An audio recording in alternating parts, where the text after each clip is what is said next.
Yo, what is up mga bossing? Tuturuan ko kayo ngayon kung paano mag-die cut gamit yung ating Kuyi Mini.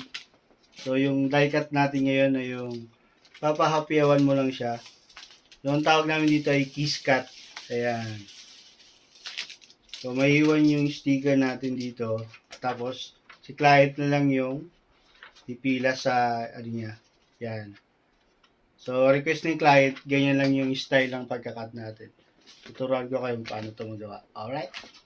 So, para ma-achieve natin yung ganito, yung die cut, yung may iwan yung sticker dito, tapos pipilasin lang ng client. Ayan.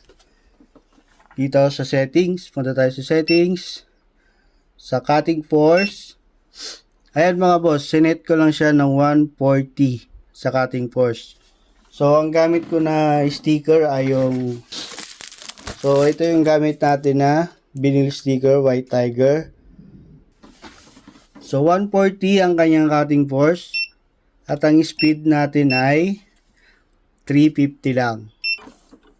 So, kiss cut lang yung ikakat natin dito para mapagbigyan yung request ng ating client. Ayan.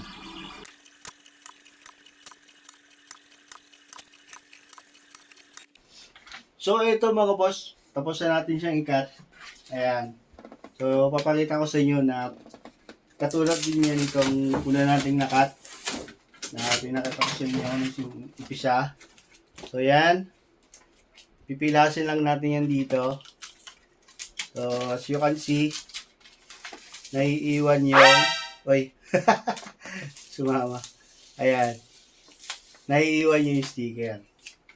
So, yun yung die cut or kiss cut na process ng cutting natin. Alright? Shee!